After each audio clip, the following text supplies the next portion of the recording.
Rebonjour, donc voilà, on est dans la troisième vidéo dans laquelle on va voir la norme ISO T1816-2.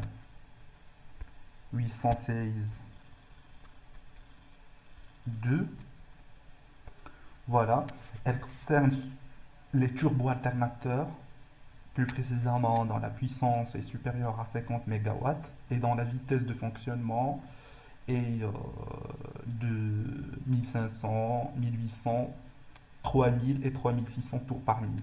Voilà, on va voir des petites remarques.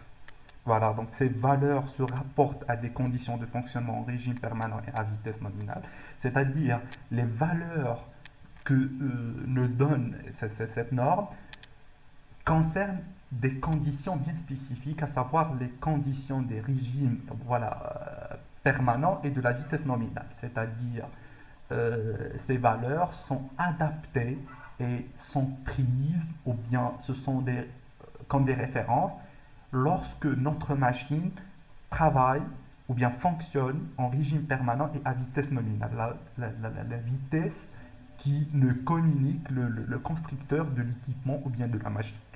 Et le régime permanent, c'est-à-dire on ne parle pas de la phase de démarrage, un régime transitoire, ou bien aussi la phase de ralentissement pour arrêter la machine.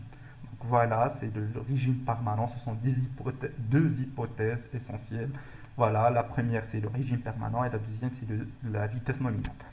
Voilà, on va voir aussi un autre point qui concerne les points de mesure. Les points de mesure sont dans les directions radiales sur tous les paliers, ainsi que la direction axiale pour les paliers de butée. Donc, ce sont les directions radiales sur les paliers, ce sont, ce sont des dispositifs pour fixer les arbres.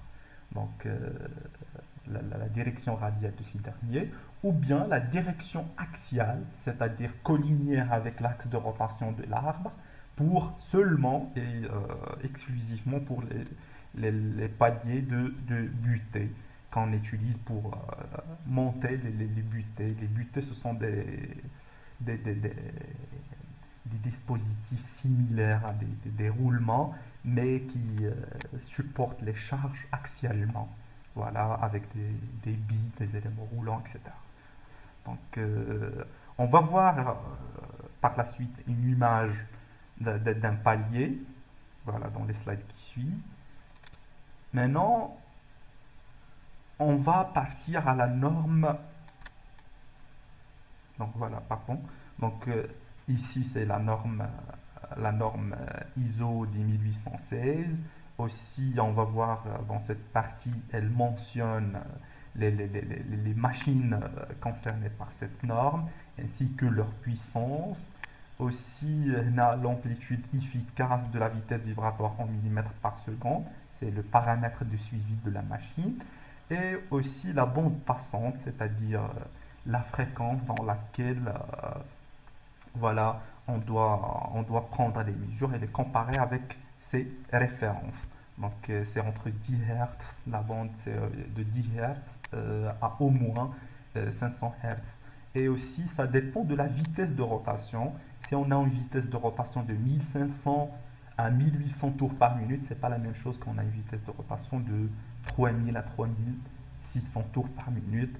Et voilà les seuils. On va, comme j'ai dit auparavant, on ne va pas s'intéresser aux chiffres parce qu'à tout moment on peut les consulter, mais peut-être c'est l'ordre de grandeur qui est important un petit peu.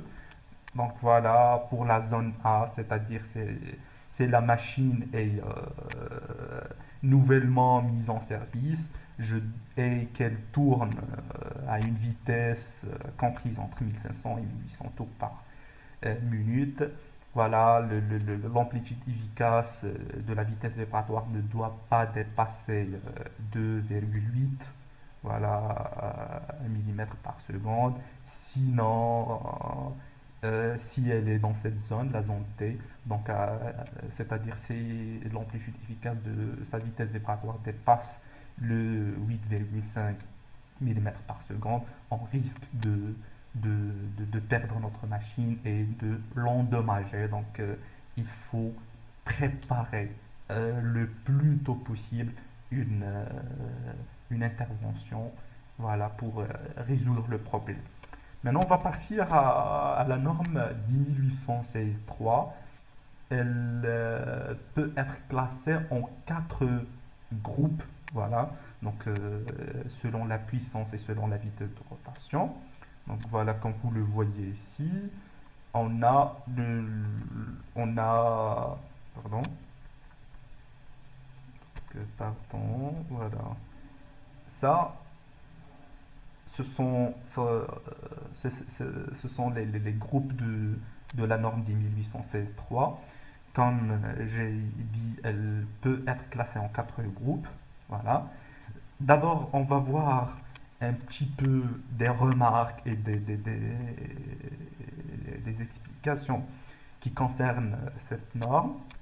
Voilà. Donc, cette norme, elle classifie les machines en fonction des paramètres suivants.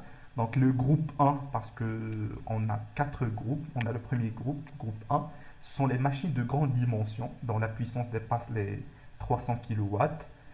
Et le groupe 2, ce sont des machines de taille moyenne, c'est-à-dire dont la puissance est comprise entre 15 kilowatts à 300 kilowatts et une hauteur d'axe de 160 mm à 315 mm. Puis le groupe 3, ce sont des pompes à roues LT, c'est-à-dire les pompes centrifuges et les coulées ou axiales, avec entraînement séparé, c'est-à-dire et dont la puissance dépasse les 15 kilowatts. Aussi, le groupe 4 concerne les pompes à roues LT, centrifuges liquido-axial, avec entraînement intégré dont la puissance dépasse les 100 kilowatts. Voilà, donc ça, ce sont les groupes. Donc, ce sont des remarques générales. Donc, la norme ISO 10816.3 comprend des machines équipées d'engrenage ou de paliers à roulement, mais ne traite pas l'évaluation de diagnostic de l'état de ces engrenages ou paliers. C'est-à-dire, elle ne prend pas par considération l'état des engrenages, est-ce qu'ils sont en bon état ou bien usés, etc. Donc, ça rentre pas dans, dans la mission de la norme ISO 10816.3. Donc les critères ne s'appliquent qu'aux vibrations émises par la machine elle-même et non aux vibrations transmises à la machine par les sources extérieures, c'est-à-dire seulement la machine. Pas, par exemple, si on a une pompe entraînée par un moteur, la norme ne traite pas les vibrations transmises par le moteur vers la pompe, mais elle ne traite que les vibrations propres à la pompe. Voilà, émises par la machine elle-même. Voilà, et ne prend pas par considération les vibrations qui sont transmises par un autre équipement ou bien une autre source extérieure. Aussi, ces valeurs se rapportent à des conditions de fonctionnement en régime permanent à vitesse nominale.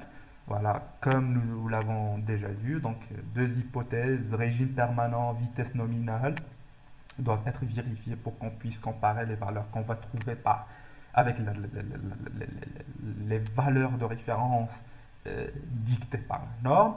Puis on va voir les points de mesurage. Ce sont généralement sur les paliers dans les deux directions radiales, éventuellement en direction axiale sur les paliers de butée.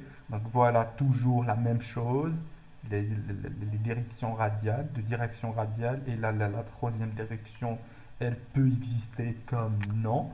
Donc elle peut exister dans le cas où on a des paliers de butée. Aussi, de manière générale, la mesure doit être représentative de la vibration du corps de palier et ne comporter aucune résonance ou amplificateur local. De plus, on tient compte de la fixation de la machine. Est-ce qu'on a un support rigide ou bien un support souple? C'est pas la même chose. Donc, la norme prend par considération ce point. Donc, si on a une machine avec support rigide, c'est pas la même chose comme si on a une machine avec un support souple. Donc, les valeurs de référence vont changer. Aussi, l'appareil de mesure, c'est mesure de la valeur efficace dans une bande de fréquence de 10 à 1000 Hz, conformément à la norme ISO de 1954.